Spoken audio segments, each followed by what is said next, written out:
तो पंडित जी, हमने इतना कुछ मंदिर के बारे में जाना है, तो और क्या महत्ता है मंदिर की? भक्तराज जी, मंदिर की महत्ता में क्या बताऊं, न इति जितना भी आप सुने हो इतना ही नहीं है। हमारा जीवन भी पूर्ण हो जाए तभी उनकी कीर्ति का बखान नहीं हो सकता है, क्योंकि कहा गया है कि सब धरती कागज करो, लेखन सब बन राय, सात समुद्र की मसी करो, प्रभु गुण लिखा न जाए। उनका गुण तो लिखा नहीं जा सकता, अथाह है। 18 पुराणों में, 6 शास्त्रों में, श्रुतियों में, स्मृतियों में, अन्य किंवदंतियों में जमदग्नि जी का वर्णन यत्र तत्र सर्वत्र विद्यमान है। तो इनकी तो अपरंपार है। आप आए, श्रद्धावान आए, और जो भी आपको यहाँ पर आएंगे, दर्शन करेंगे, आपको अनुभूति होगी। यही कामना करता हूँ। जय श्री जमदग्नि जी के निर्मित यह जमदग्नि ऋषि जी का मंदिर है। अब आपने बताया इसकी विशेषता क्या है। तो ये जो मंदिर है आज से 5100 वर्ष पहले का मंदिर है।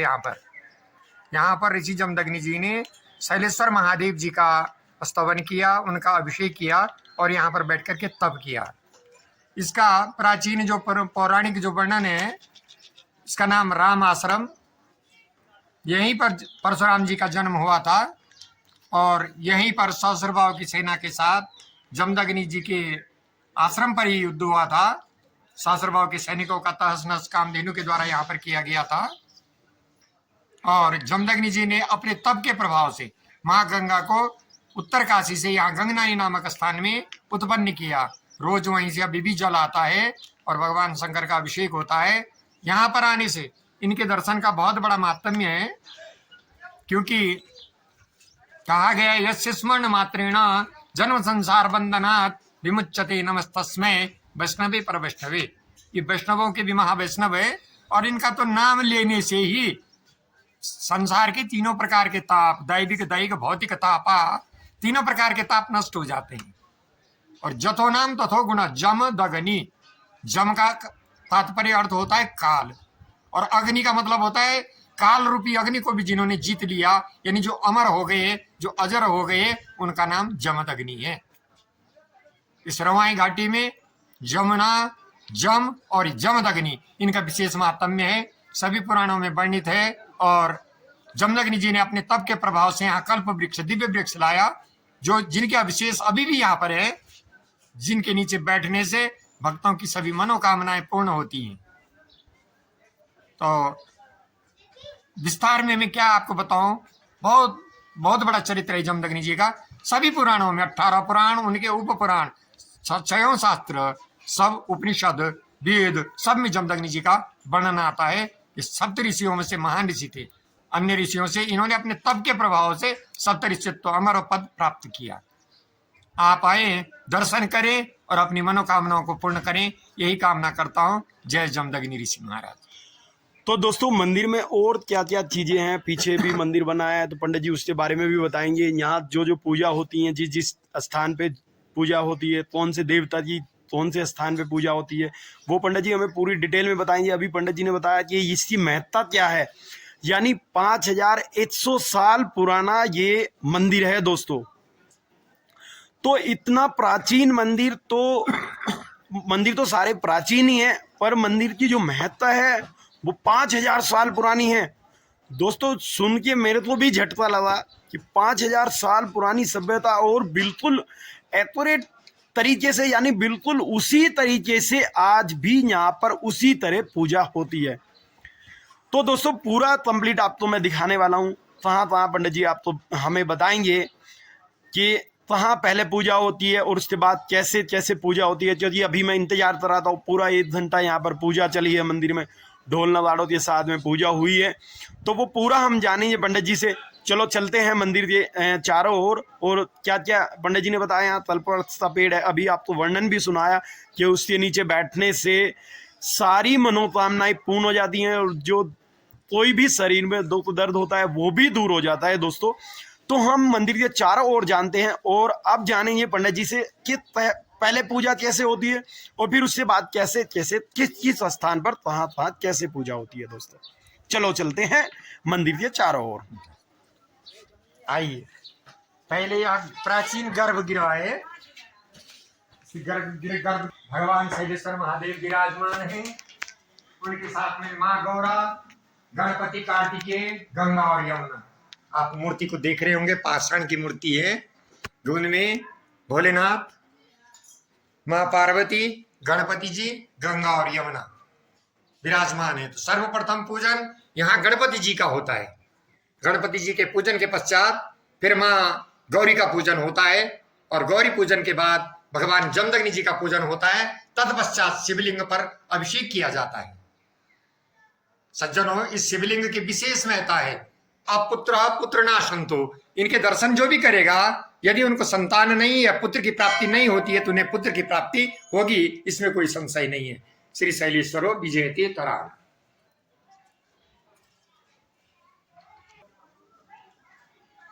आइए तत्पश्चात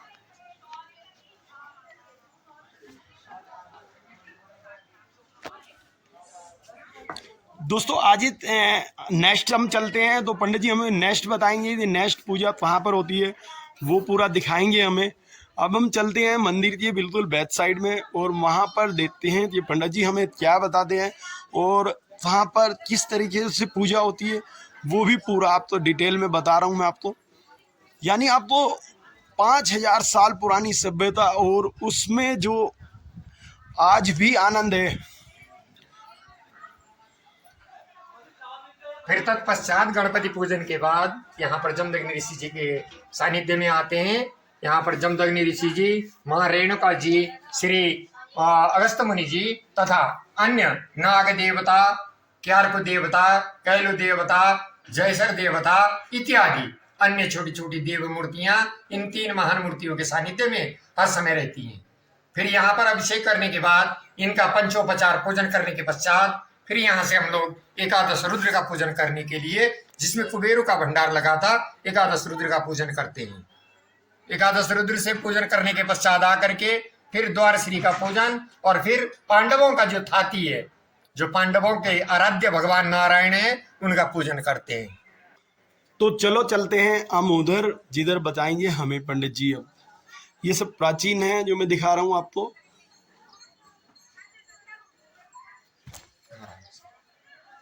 ये हमारी थाती है। थाती का मतलब कहते हैं पूरे गांव का केंद्र बिंदु, वास्तु पुरुष जिसे कहते हैं। ये पूरे गांव का वास्तु पुरुष है। इसी के ऊपर देवता की डोली, देवताओं के जो पशुआ होते हैं वो उन पर अवतरित होता है और सबकी मन की शंकाओं को समाधान करते हैं। फिर इसका पूजन करने के पश्चात भगवान नारायण का पूजन, जो पांडवों के आराध्य देव है श्री विष्णु भगवान जी, उनका पूजन होता है। माँ लक्ष्मी के बिना केवल माँ लक्ष्मी नहीं है, साक्षात नारायण परम वैष्णव स्वरूप में इनका पूजन होता है। तत्पश्चात फिर ये मातृकाएं, मातृकाएं बोले तो भगवान कृष्ण की जो गोपिकाएं हैं 16,108 जो उनकी पटरानियां हैं, उनके स्वरूप में उनकी दिव्य शक्तियां मातृकाएं, जल मातृकाएं, स्थल मातृकाएं, व्योम मातृकाएं, उनके यहाँ पर अवशेष अभी भी अवस्थित है और इनका पूजन करके भी मनोकामनाएं सिद्ध होती है। ये मैं दिखा रहा हूँ आपको, जिसके बारे में पंडित जी ने डिटेल से बताया वो ये सब चीज़ें हैं जो प्राचीन हैं और उनके अवशेष बताए हैं, वही अवशेष मैं दिखा रहा हूँ आपको दोस्तों। अब आगे चलते हैं, हम आगे सुनते हैं पंडित जी आगे क्या डिटेल में हमें बताएंगे, क्योंकि मंदिर जो है 5000 वर्ष पुराना सभ्यता मंदिर की है, 5000 पुरानी मान्यता है और बहुत आनंद आ रहा है। मंदिर को देखने में भी बहुत मजा आएगा, बहुत प्राचीन मंदिर है दोस्तों। आप यहाँ पर जब आएंगे ना तो आनंद विभोर हो जाएंगे, यानी आप तो इतना आनंद आएगा, इतना आनंद आप तो जीवन में कभी नहीं आया होगा दोस्तों। और जब भी आप 4 धाम यात्रा आए ना तो बिल्कुल आप यमुनोत्री जैसे जाएं तो यमुनोत्री से थोड़ा पहले ही आप यहाँ पर दर्शन कर सकते हैं। बहुत महत्ता है मंदिर की, वो पूरा कंप्लीट आपको इसमें दिखाएंगे हम। अब जो हमें पंडित जी दिखाने वाले हैं वो देखते हैं, उसके बाद आइए तो मैं दिखाऊंगा आपको। नारायण जी का पूजन करने के पश्चात भगवान शंकर के एकादश रुद्र, 11 जो रुद्र है यहाँ पर विराजमान है। और प्राचीन कथाओं के अनुसार यहाँ पर जब जमदग्नि जी ने सहस्रभाव की सेना का यहाँ पर भोजन करवाया था, उनको आदर सत्कार किया था, तो इसी के अंदर कुबेर जी ने भंडार के तौर पर इसी में कुबेर जी अवतरित हुए थे। आज वर्तमान में वहाँ एकादश रुद्र के नाम से भगवान शंकर 11 शिव जी उसमें विराजमान हैं। इनके भी दर्शन करने से जीवात्मा सभी प्रकार के पापों से, मानसिक वाचिक कायिक तीनों प्रकार के पापों से, तीनों प्रकार के तापों से मुक्त हो जाता है और चतुर्वर्ग पुरुषार्थ से प्राप्त होता है। तो इसके बाद फिर कल्प वृक्ष भगवान आएंगे, कल्प वृक्ष के आपको दर्शन कराते। जय श्री जमदग्नि।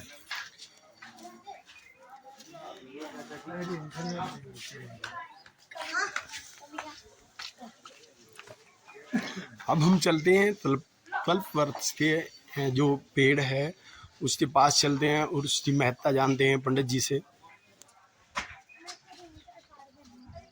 अब पूजन के कर्म में परिक्रमा पथ पर मंदिर के दक्षिण भाग में कल्प वृक्ष भगवान का वृक्ष है।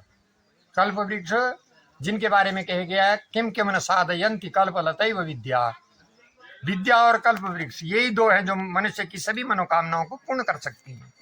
तो सज्जनों, इस वृक्ष के दर्शन करने से, इसके नीचे बैठने से, ओम नमो भगवते वासुदेवाय का जाप करने से मनुष्य की मनोकामनाएं सिद्ध होती है। इसमें कोई संशय नहीं है। सत्यम सत्यम न संशय, ये सत्य है, सत्य है ये पार्वती, इसमें कोई संशय नहीं है, स्वयं महादेव जी कहते हैं। तो मैं भगवान जमदग्नि ऋषि जी से, कल्प वृक्ष भगवान से ही कामना करूंगा कि उनके द्वारे पे जो भी आए हैं सबकी मनोकामनाएं को पूर्ण करें, सब पर अपना आशीर्वाद बनाए रखें। तत्पश्चात फिर मंदिर की परिक्रमा पथ आता है जिसमें अन्य दिव्य मूर्तियां हैं, जैसे भगवान कार्तिकेय जी सदानंद, भगवान शंकर के आदि पुत्र कार्तिकेय जी सेनापति भी हैं देवताओं के। जी ये अब आगे हम चलते हैं और हाँ, फिर आते हैं ब्रह्मा जी, फिर आते हैं गणपति बाबा जी विघ्न विनाशक, फिर भगवान कृष्ण बंसी बजाते हुए। ये दोस्तों आप देख रहे हैं ना, ये सब प्राचीन मूर्तियां हैं जिनके बारे में पंडित देवदासी कलश लेकर के भगवान के स्वागत के लिए खड़ी है। आप देवराज इंद्र जी, आप भी देवराज इंद्र जी, क्योंकि इस दिशा के स्वामी इंद्र भगवान हैं। आप भी इंद्र जी, आप भी इंद्र जी, आप भी इंद्र हैं। माँ चामुंडा, चंडमुंड का विनाश करने वाली माँ भगवती चामुंडा,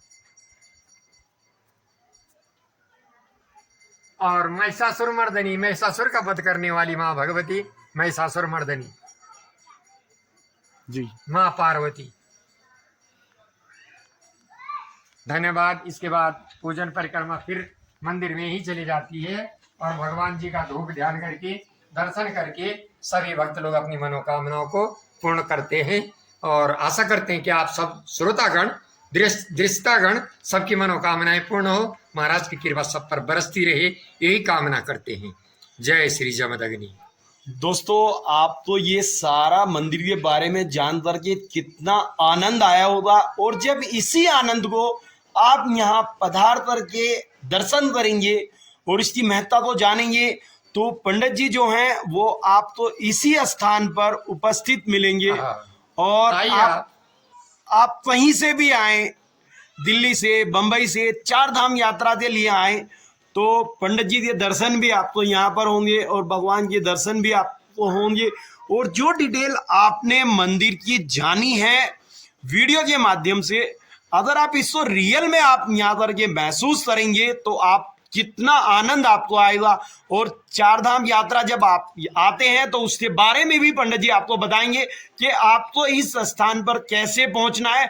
तो वो जानकारी हम आप पंडित जी से लेते हैं कि इस स्थान पर हाँ अगर हम 4 धाम यात्रा आए तो यहाँ कैसे पहुंचे, वो पूरी जानकारी है पंडित जी आपको देंगे। तो यहाँ आपको कैसे आना है दोस्तों? हाँ, तो आप पहले हमारी जो राजधानी देहरादून है, देहरादून से आ सकते हैं, विकास नगर से आ सकते हैं जी। आप देहरादून से आइए विकास नगर, और विकास नगर से आप यमुनोत्री वाली जो रूट चलती है नेशनल हाईवे जी, उस पर आप चलें और बड़कोट से 12 किलोमीटर आगे लेफ्ट साइड को थानगांव की रोड कटती है जमुना को पार करते हुए, और आश्रम के सामने ही गाड़ी आती है।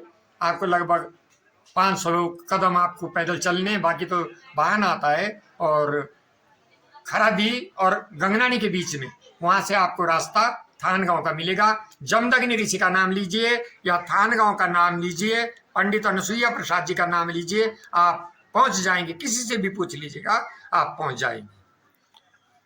दोस्तों आपने जाना है, मतलब आपको कोई परेशानी नहीं होगी। चार धाम यात्रा के लिए जब आप यमुनोत्री जाते हैं तो यमुनोत्री से पहले ही रास्ते में बड़कोट पड़ता है, और बड़कोट से 12 किलोमीटर जब आप यमुनोत्री की साइड जाएंगे तो वहीं आप किसी को भी जानकारी ले सकते हैं कि हमें थानगांव जाना है, तो आप इस स्थान पर पहुंच जाएंगे और आपको चार धाम यात्रा के साथ में एक इस 5000 साल पुराने मंदिर का दर्शन और यहाँ की महत्ता और दोस्तों जो साथ में आनंद है उसकी प्राप्ति होगी। और जब आप यहाँ पर दर्शन करेंगे तो चार धाम के साथ में आपको एक 5वें धाम का भी दर्शन हो जाएगा और आपको आनंद इतना आएगा कि आप सब कुछ भूल जाएंगे और भाव विभोर हो जाएंगे इस मंदिर का दर्शन करके। इसी मंदिर की बहुत महत्ता है, पंडित जी ने जितना भी बताया है वो कम है, बोल रहे हैं।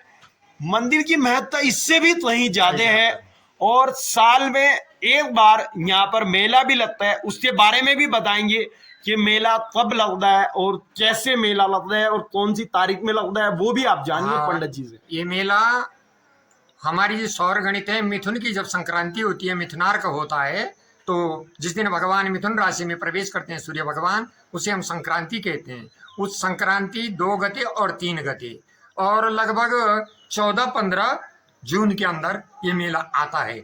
14 या 15 यही होगा, या 15 होगा या 14 होगा। और 15 जून को ये मेला 3 दिन का मेला होता है। दिव्य मेला है जिसमें दिव्य शक्तियां देवताओं की अवतरित होती हैं। एक पूरे क्षेत्र के, पूरे प्रदेश के, पूरे देश के अनिष्टों को काटने के लिए 100 मन का एक टिक्कड़ बनाया जाता है। उस टिक्कड़ पर फिर तीर संधान किया जाता है, जिसका तात्पर्य है कि पूरे प्रदेश पर, पूरे देश पर जो भी आपदाएं विपदाएं आ रही हैं, भगवान आप उनको अनिष्टों को दूर करें। दूसरे दिन यहाँ पर कृपाण के ऊपर, तलवार के ऊपर, धार वाले हथियार के ऊपर नंगे पैर से चलने का जो हमारे देवताओं का जो प्रदर्शन होता है वो भी देखने योग्य है। आप देखें किस प्रकार से, जैसे कहा गया बहुत कठिन है धर्म का मार्ग, समल समल चलना प्राणी, कदम कदम पर यहाँ कसौटी, कदम कदम पर कुर्बानी। तो आप अपने आंखों से देखिए, आइए कृपाण की धार के ऊपर किस तरह से शक्तियों के लिए सब संभव है। तो अंत में शुभकामनाएं भाई पंडित जी को भी और आप सभी श्रोतागणों को भी हार्दिक शुभकामनाएं। जय जमदग्नि। दोस्त साल में जो मेला लगता है ना उसकी महत्ता पंडित जी आपको बताएंगे, तो कैसे होता है? हाँ, ये जो हर साल ये मेला जो होता है मिथुन संक्रांति को, हाँ, इसमें प्रथम दिवस 3 दिन का मेला होता है। प्रथम दिवस 100 मन का रोट बना करके उसमें तीर संधान होता है। तीर संधान का तात्पर्य, उस रोट का तात्पर्य यही है कि हमारे प्रदेश के ऊपर, देश के ऊपर, क्षेत्र के ऊपर जो भी अनिष्ट संकट आ रहे हैं, प्रभु आप उनका निवारण कीजिए। और द्वितीय दिवस में यहाँ पर देवताओं के द्वारा कृपाण की धार के ऊपर नंगे पैरों से चलना और अद्भुत देव शक्तियों का अवतरित होना तथा हमारी लोक संस्कृति, संगीत, नृत्य, गीत इत्यादि उनका सबका और देव पालकियों का नृत्य होता है, जो मन को आत्मविभोर कर देता है, मन की सोई हुई हृदय कलिकाओं को अपलावित कर देता है तथा आनंद रस का संचरण कर देता है। मैं आप सभी लोगों से निवेदन करूंगा कि आप इस दिव्य 5वें धाम का दर्शन अवश्य करें और अपने मानव जीवन को धन्य करें। अंत में हार्दिक शुभकामनाएं। जय श्री जमदग्नि।